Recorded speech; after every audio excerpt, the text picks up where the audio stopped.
जिसे अपनों में अपना ना मिला, उसे गैरों में अपना क्या मिलेंगे। जिसे अपनों में अपना ना मिला, उसे गैरों में अपना क्या मिलेंगे। अरे जिसे इंसान में इंसान नहीं मिला, उसे पत्थरों में भगवान क्या मिलेंगे। आप लोग देख रहे हैं fast coaching center by Upendra sir का चैनल, और आज की इस वीडियो में 10th क्लास बिहार बोर्ड गोधुली भाग 2 का काव्य खंड का पहला चैप्टर का अध्ययन करने वाले हैं। चलिए देखते हैं कौन कौन सा क्वेश्चन और कैसे कैसे क्वेश्चंस को ऑब्जेक्टिव और सब्जेक्टिव एग्जाम हॉल में पूछे जाते हैं। यह है आपका चैप्टर, पहला चैप्टर काव्य खंड का, जिसका नाम है राम बीनु बिरथे जगी जन्मा, जो नर दुख में दुख नहीं माने। तो इस वीडियो को आसानी से देखिए, आराम से देखिए, सुकून से देखिए, एक भी क्वेश्चंस नहीं बचेंगे। देखिए इस चैप्टर में ना आपका 2 पद है। कितने पद है? 2 पद। पहला पद जब पूछा जाए राम बीनु बिरथे जगी जन्मा, पहला पद में राम के बारे में बतलाया गया है, राम के महिमा का गुणगान किया गया है। दूसरा पद ये है जो नर दुख में दुख नहीं माने, यानी आदमी जो है भव सागर से कैसे पार होगा, सुखी सुखी जीवन कैसे जिएगा, इसके बारे में वर्णन है। इस पाठ का लेखक कौन है? तो गुरु नानक। याद रखिएगा, राम बीनु बिरथे जगी जन्मा, जो नर दुख में दुख नहीं माने, पाठ का लेखक कौन है? तो गुरु नानक है। चलिए अब देखा जाए कि चैप्टर में क्या है। पहले लेखक परिचय से कौन कौन सा क्वेश्चंस को पूछा जाता है। सबसे पहले आपसे पूछा जाएगा कि गुरु नानक का जन्म कब हुआ था। तो आंसर करना है 1469 ईस्वी में। गुरु नानक का जन्म कब हुआ था? 1469 ईस्वी में। और कहाँ हुआ था? तो तलवंडी ग्राम, जिला का नाम पूछे तो लाहौर, जो कि अब कहाँ पड़ता है? पाकिस्तान में। पहले भारत में था, लेकिन जब भारत और पाकिस्तान का विभाजन हुआ तो लाहौर पाकिस्तान में चला गया। तो आपसे पूछा जाएगा कि गुरु नानक का जो जन्म हुआ कब हुआ था? तो 1469 ईस्वी में। कहाँ हुआ था? तो तलवंडी ग्राम, यानी तलवंडी गांव में। अब पूछा जाए कि किस जिला में? तो लाहौर जिला में। अब पूछा जाए कि किस देश में? तो आंसर करिएगा पाकिस्तान में। इनका जो जन्म स्थल है, यानी जहां पे जन्म हुआ था, उस जन्म स्थल को कहा जाता है ननकाना साहब। तो आपसे पूछा जाएगा कि इनके जन्म स्थल को नानकाना साहब के नाम से जाना जाता है। तो गुरु नानक के। आपसे पूछा जाएगा गुरु नानक के जन्म स्थल को किस नाम से जाना जाता है? तो नानकाना साहब के नाम से जाना जाता है। आपसे पूछा जाएगा कि नानकाना साहब जो स्थल है वह कहाँ है? तो आप आंसर करेंगे कि पाकिस्तान में है। कहाँ है? पाकिस्तान में है। देखिए लाहौर कहाँ पड़ता है? पाकिस्तान में। नानकाना साहब जो स्थान है वो भी कहाँ है? पाकिस्तान में है। यानी इनका जन्म स्थल पाकिस्तान में है। आप इनको पाकिस्तानी भी कह सकते हैं। अब देखिए इनके जो पिताजी थे ना, गुरु नानक साहब के, चाहते थे ना कि हमारा लड़का बड़ा होकर के बिजनेसमैन बने, लेकिन इनका जो मन था वो गुरु भक्ति में था। इनका मन जो था वो राम की भक्ति में लीन था, और कविता पे ये ध्यान देते थे तो कविता लिखते थे। किस भाषा में? तो हिंदी और ब्रज भाषा में ये कविताओं का लेखन करते थे। देखिए आपसे पूछा जाएगा कि जो गुरु नानक है ना, इनके पिता कौन थे? तो कालू चंद खत्री। कालू चंद खत्री, याद रखिएगा। देखिए गुरु नानक क है ना, तो इनके पिता का नाम क से शुरू है, कालू चंद खत्री। अब माता का नाम देखिए ना, ये किनके भक्त थे? तो राम के। गुरु नानक किनके भक्त थे? तो राम के। और राम का नाम जपिएगा ना तो तृप्ति मिलेगी, तृप्ति। तो इनका जो माँ थी गुरु नानक का, वो कौन थी? तृप्ता। तृप्ता इनकी मम्मी थी। पूछा जाएगा कि तृप्ता कौन थी? तो कहिएगा गुरु नानक की माँ। गुरु नानक की माता जी कौन थी? तो तृप्ता। इनकी पत्नी जो थी, पत्नी, तो पत्नी का नाम क्या था? सुलक्षणी। पूछा जाएगा गुरु नानक की पत्नी का नाम क्या था? तो सुलक्षणी। याद रखना है। आपसे पूछा जाएगा, ये देखिए ये सिख धर्म के ना संस्थापक थे। आपसे पूछा जाएगा कि सिख धर्म का प्रवर्तक कौन है? सिख धर्म का प्रचार करने वाले कौन है? सिख धर्म का पहला गुरु कौन है? सिख धर्म के संस्थापक कौन है? तो इन सभी का आंसर आप करेंगे गुरु नानक। सिख धर्म का संस्थापक या प्रवर्तक कौन है? गुरु नानक। आगे देखिए आपसे पूछा जाएगा कि ना ये किस भक्ति धारा के कवि थे? गुरु नानक जो थे ना, किस भक्ति धारा के कवि थे? तो आंसर करना है निर्गुण भक्ति धारा के। क्या आंसर करेंगे? निर्गुण भक्ति धारा के ये कवि थे। आपसे पूछा जाएगा कि गुरु नानक के समय में कौन सा मुगल शासक भारत आया था? तो कौन सा आया था? बाबर। यानी ये मुगल शासक था बाबर। कहा जाता है कि गुरु नानक जिस समय भारत में थे उस समय ना बाबर आया था, इनको बाबर से मुलाकात हुआ था। अब आगे आपसे पूछा जाएगा इनका कुछ रचना है, यानी ये कुछ लिखे हैं जो ऑब्जेक्टिव में पूछा जाता है। जैसे जपू जी पूछा जाएगा, जपू जी किनकी रचना है? तो गुरु नानक की। गुरु नानक की कौन सी रचना है? तो जपू जी। अगला है आशा दीवार। कौन सा दीवार? आशा दीवार, यानी आशा का दीवार। अब राम के भक्त थे तो आशा होगा ही, आशा दीवार पूछा जाएगा। आशा दीवार किनकी रचना है? गुरु नानक की। गुरु नानक की कौन सी रचना है? आशा दीवार। अब अगला है रहीरास। रहीरास पूछा जाएगा, रहीरास किनकी रचना है? तो आंसर करेंगे गुरु नानक की। गुरु नानक की कौन सी रचना है? तो रहीरास। ऐसे ही पूछा जाएगा, ये देखिए सोहिला, बहुत बार पूछा गया है, सोहिला किनकी रचना है? 4 दिया रहेगा और 3 दूसरे लेखक रहेगा कोई रचना, और 1 रहेगा सोहिला। पूछा जाएगा सोहिला किनकी रचना है? आंसर करिएगा गुरु नानक की। या फिर पूछा जाएगा गुरु नानक की कौन सी रचना है? तो अलग अलग 3 रहेंगे और उसमें रहेगा सोहिला, तो सोहिला आंसर करना है। या फिर आपको ऐसे भी पूछा जा सकता है, जपू जी, आशा दीवार, रहीरास और सोहिला किनकी रचना है? तो गुरु नानक जी का। अब देखिए ऐसा कहा जाता है कि सन 1539 ईस्वी में, कब? 1539 ईस्वी में वाह गुरु करते हुए ये क्या हुए? दुनिया को छोड़ करके शहीद हो गए, यानी ये चले गए। तो पूछा जाएगा कि गुरु नानक जब मर रहे थे तो अपने शब्दों से, यानी अपने जुबान से किस शब्द का उच्चारण किए थे? तो ये किस शब्द का उच्चारण किए थे? वाह गुरु। वाह गुरु इनके कंठ से निकला था, वाह गुरु करके। 1500 कब? 1539 ईस्वी में इस दुनिया को छोड़ करके चले गए। अब देखिए कहा जाता है कि इनकी जो भी रचना है, ये जो रचना लिखे हैं, उस रचना को देखिए, उन रचनाओं के संग्रह को सिखों के 5वें गुरु अर्जुन देव। आपसे पूछा जाएगा कि सिख जो धर्म है ना, उनके 5वें गुरु कौन थे? गुरु अर्जुन देव। याद रखिएगा, बहुत बार पूछा गया है सिख धर्म के 5वां गुरु। पहला पूछे तो गुरु नानक, अब 5वां पूछा जाए तो गुरु अर्जुन देव। गुरु अर्जुन देव कहा जाता है कि ना सिख धर्म के 5वें गुरु गुरु अर्जुन देव थे। इनकी जितनी भी रचनाएं हैं उनके संग्रह को क्या किया? इकट्ठा किया। कितना में? 1604 ईस्वी में, जो आज उसी को क्या कहा जाता है? गुरु ग्रंथ साहिब के नाम से जाना जाता है। देखिए कैसे लिखे हैं, किनकी रचनाओं की? तो गुरु नानक की रचनाओं का संग्रह सिखों के 5वें गुरु अर्जुन देव ने 1604 ईस्वी में किया, जो गुरु ग्रंथ साहिब के नाम से जाना जाता है। ऐसे समझा रहे तो समझिए, जो भी गुरु नानक ने रचना किया, जैसे यहाँ देख रहे हैं कौन कौन, जपू जी, आशा दीवार, रहीरास, सोहिला, इन रचनाओं को क्या किया? एकत्रित करने का काम कौन किए? तो सिख धर्म के 5वें गुरु कौन? गुरु अर्जुन देव। कब? तो 1604 ईस्वी में। एकत्रित जो कर दिए ना, उसी का नाम रखा गया। क्या नाम रखा दिया है? गुरु ग्रंथ साहिब के नाम से जाना जाता है। तो पूछा जाएगा गुरु ग्रंथ साहिब का रचनाकार कौन है? तो कौन है जी? इकट्ठा कौन किए हैं? कौन किए हैं? गुरु अर्जुन देव। ये याद रखिएगा। अब देखिए कहा जाता है ना, इनके बारे में कहा जाता है, गुरु नानक के बारे में, कि ये राम के भक्त थे। किनके? राम जी के भक्त थे। तो चलिए अब चला जाए इस चैप्टर के अंदर। यानी इस चैप्टर में पहले ही बतलाए थे आपको कि 2 पद पढ़ना है। पहला पद कौन सा है? राम बिनु बिरथे जग जन्मा। तो ये है आपका बुक, और आप लोग भी अगर बुक है आपके पास गोधुली भाग 2, तो आप लोग पेज नंबर 111, देखिए बुक ये है, और पेज नंबर 111 में जाइए, और पहले ही लिखा है राम नाम बिनु बिरथु जग जन्मा। तो चलिए पढ़ते हैं, एक एक अर्थ बतलाते हैं, उसके बाद क्वेश्चन आंसर किया जाएगा। लिखा गया है राम नाम बिनु बिरथे जग जन्मा। राम नाम के बिना जन्म जो है ना, वो क्या है? व्यर्थ है। याद रखिएगा, पूछा जाएगा किनके नाम के बिना जन्म व्यर्थ है? तो राम नाम के बिना क्या है? जन्म व्यर्थ माना गया है। यानी आप जन्म लिए हैं, राम का नाम नहीं ले रहे हैं, तो आपका जन्म व्यर्थ है।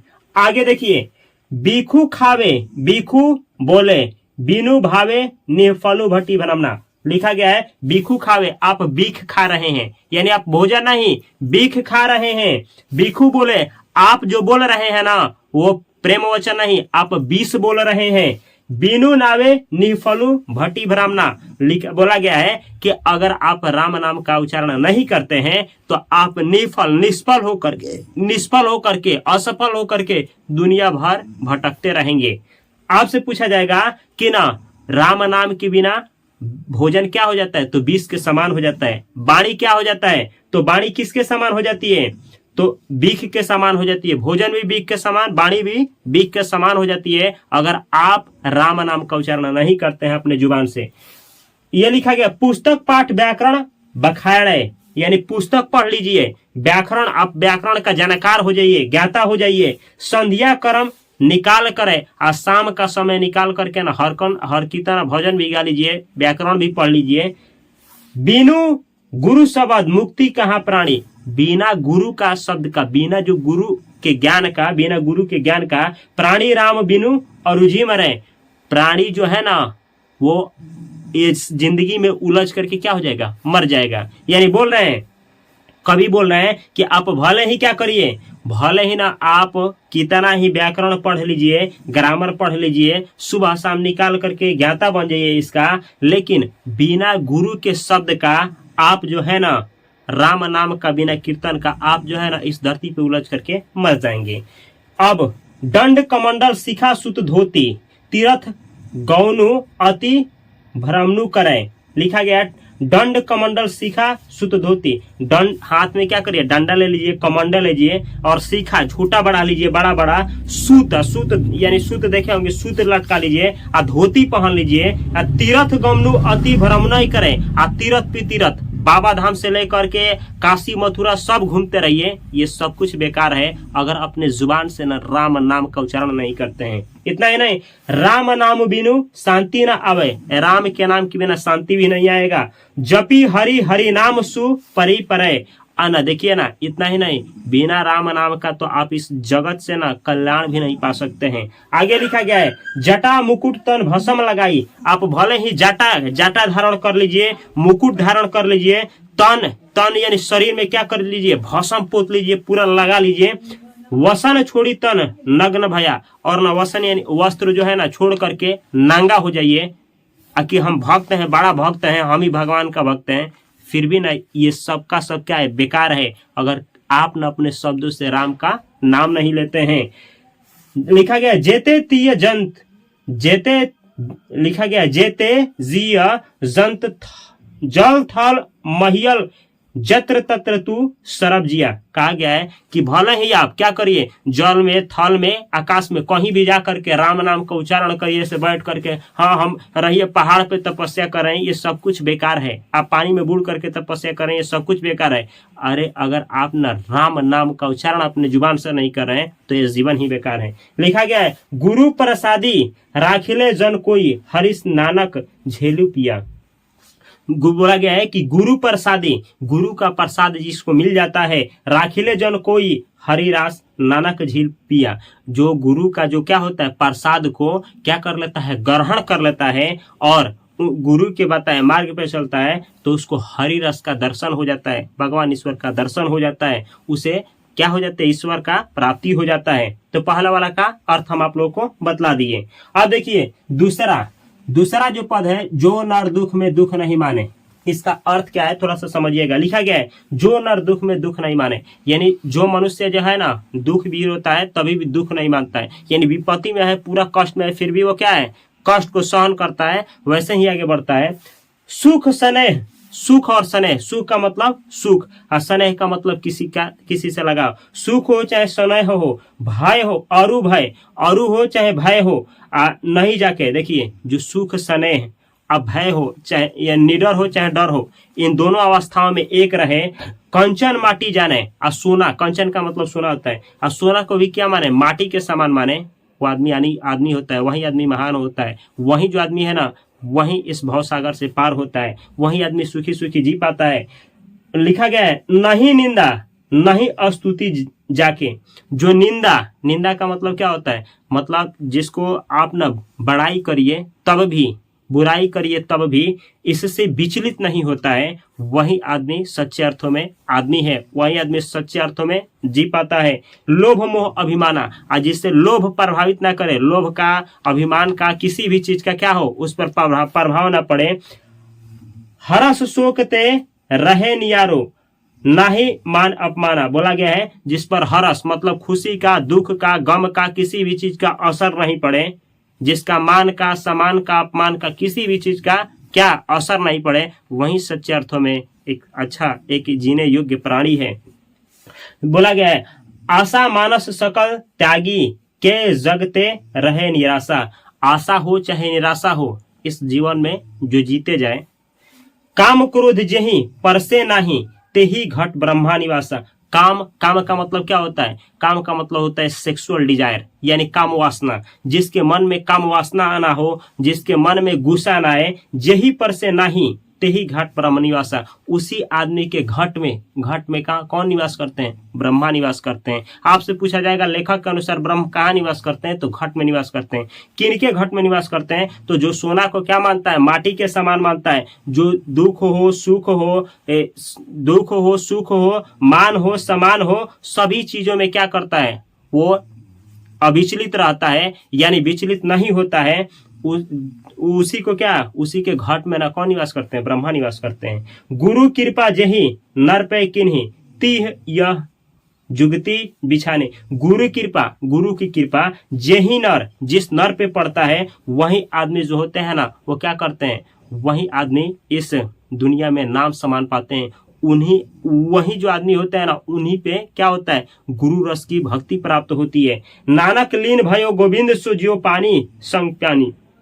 नानक लिंग, ये जो है गुरु नानक इस तरीके से लीन हो गए हैं अपने गुरु के भक्ति में, यानी गुरु के जो भक्ति, देखिए भयो गोविंद सुजो, जो गोविंद, इनके गुरु कौन थे? गोविंद। तो गुरु गोविंद थे, इनको जो भी क्या दिए हैं, जो भी शब्द दिए हैं, जो भी गुरु ज्ञान दिए हैं, उसमें इतना ये लीन हो गए हैं जैसे मानिए कि पानी में पानी लीन हो जाता है। यानी गुरु के जो ज्ञान है उसमें आप इतना बुड़ जाइए कि जैसे पानी में पानी बुड़ जाता है, तो आप भी ईश्वर भक्ति में क्या हो जाएंगे? उस तरह से लीन हो जाएंगे, इस तरीके से हरि रस में लीन हो जाएंगे कि आप में और ईश्वर में कोई अंतर नहीं रह जाएगा। तो ये रहा चैप्टर, हम अपना बेहतर देने का प्रयास किए हैं। चलिए अब देखा जाए 2 नंबरिया क्वेश्चंस जो एग्जाम में पूछे जाते हैं, थोड़ा सा प्रयास करिए और समझ में नहीं आया होगा तो 2-4 बार इस वीडियो को देखिएगा प्ले करके। सबसे पहले आपसे पूछा जाएगा यहाँ पे पेज नंबर 112 निकाल करके क्वेश्चन देखिए, कवि किनके बिना जग में जन्म व्यर्थ मानते हैं? तो कवि जो है राम नाम के उच्चारण के बिना जग में जन्म को क्या मानते हैं? व्यर्थ मानते हैं। दूसरा क्वेश्चन, वाणी कब विष के समान हो जाती है? तो वाणी तब विष के समान हो जाती है जब इस वाणी से राम नाम का उच्चारण नहीं किया जाता है। तीसरा क्वेश्चन, नाम कीर्तन के आगे कवि किन किन कर्मों की व्यर्थता सिद्ध करता है? अगर देखिए इसको ऐसे आंसर करेंगे कि राम नाम के कीर्तन के बिना कवि जो है निम्नलिखित व्यर्थता को सिद्ध करता है। यानी कवि कहते हैं कि आप भले ही कमंडल ले लीजिए, वेशभूषा धारण कर लीजिए, अलग नग्न तन धारण कर लीजिए, आप ना पानी में डूब करके आकाश पे जाकर के तपस्या करिए, या फिर आप कुछ भी कर लीजिए, केवल आप न राम नाम का उच्चारण नहीं करते हैं, तो ये सब कुछ क्या है? बेकार है।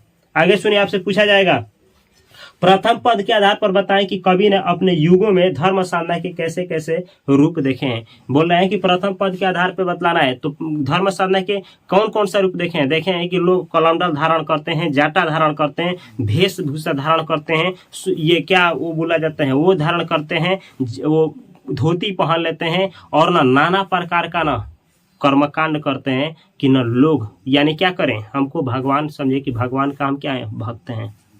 आगे सुनिए, हरि रस से कवि का अभिप्राय क्या है? हरि रस से कवि का अभिप्राय जो है हरि भक्ति है। लिखिएगा, हरि रस से कवि का अभिप्राय हरि भक्ति है। अगला क्वेश्चन 6वां है, कवि की दृष्टि में ब्रह्मा का निवास कहाँ है? तो बोलिएगा कि कवि के दृष्टि में ब्रह्मा का निवास उस मनुष्य के घट में है जो सोना को माटी मानता है। जो क्या मानता है? सोना को माटी मानता है। जो दुख हो सुख हो, मान हो अपमान हो, सभी में एक समान रहता है, उसी के घट में ब्रह्मा का निवास होता है, यानी निवास स्थान होता है। अगला 7 नंबर, गुरु की कृपा से किस युक्ति की पहचान होती है? तो गुरु की कृपा से, गुरु ज्ञान की कृपा से किसकी पहचान होती है?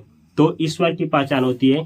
वो उस भक्ति की, उस रास्ते की, उस मार्गदर्शन की प्राप्ति होती है जिसके द्वारा क्या ईश्वर को पाया जा सकता है। अब सुनिए, व्याख्या करना है, राम नाम बिनु विरछी जगी जन्मा, नहीं सॉरी, राम नाम बिनु और जी मरे। तो कैसे व्याख्या करेंगे? बोलेंगे कि प्रस्तुत पंक्ति हमारे पाठ्य पुस्तक गोदली भाग 2 के काव्य खंड के पहला चैप्टर जिसका नाम है राम बिनु विरथी जगी जन्मा, जो नर दुख में दुख नहीं माने, उसके पहले पद से लिया गया है, और जिसके रचनाकार यानी लेखक गुरु नानक हैं। इस पंक्ति के द्वारा रचनाकार यानी गुरु नानक कहना चाहते हैं कि जो आदमी जो होता है वो अगर अपने जुबान से राम नाम का उच्चारण नहीं करता है तो क्या हो जाता है, उसका जो बोली है विष के समान हो जाता है और इस धरती पे वो उलझ करके मर जाता है, जिंदगी भर भटकते हुए रह जाता है, लेकिन सफल नहीं हो पाता है। आगे देखिए, कंचन माटी जाना है। ऐसे ही कंचन माटी आप व्याख्या कर लेंगे जिस तरीके से बतलाएं, इस तरीके से 2 और क्वेश्चन है आप कर लेंगे। ऑब्जेक्टिव एक बार देख लीजिए, पूछा जाएगा ना, राम नाम के बिना प्राणी को मुक्ति नहीं मिलता है। पूछा जाएगा किनके नाम के बिना प्राणी को मुक्ति नहीं मिलता है, तो राम नाम के बिना। ऐसे ही राम नाम के बिना इस संसार में जन्म लेना बेकार है, व्यर्थ है। पूछा जाएगा किनके नाम के बिना जन्म लेना इस संसार में व्यर्थ है, तो राम नाम के बिना। पूछा जाएगा कि भोजन कब विष के समान हो जाता है, तो जब भोजन हम लोग ग्रहण करते हैं बिना राम नाम लिए तब। जुबान कब विष के समान हो जाता है, वाणी कब विष के समान हो जाती है, जब मनुष्य इस वाणी से राम नाम का लेना उच्चारण छोड़ देता है, तब वाणी विष के समान हो जाती है। तो ये रहा मेरा प्रयास। अगर मेरा प्रयास आप लोग को अच्छा लग रहा है तो इस चैनल को सब्सक्राइब करके बेल आइकन की घंटी को दबा लीजिए। फेसबुक, इंस्टाग्राम, व्हाट्सअप हर एक जगह पे फास्ट कोचिंग सेंटर पड़ा हुआ है। इस चैनल को और हर एक जगह पे, हर एक सोशल मीडिया पे फास्ट कोचिंग सेंटर को ज्वाइन करना ना भूलें। मैं मिलता हूं अगली वीडियो में बेहतर कंटेंट के साथ। तब तक इस चैनल का लिंक अपने दोस्तों के पास सोशल मीडिया पे शेयर करना ना भूलें और इस वीडियो को उनके पास शेयर करना ना भूलें। यहाँ पे प्लेलिस्ट पड़ा हुआ है हिंदी का, संस्कृत का। इस वीडियो को भी देखें, 2 चैनल यहाँ पड़ा है, इन चैनल को भी सब्सक्राइब करके अपने इस दोस्त का, अपने भाई का साथ दीजिए। मैं मिलता हूँ बेहतर कंटेंट के साथ। तब तक के लिए आप सभी को तहे दिल से नमस्कार। Thanks for watching this video.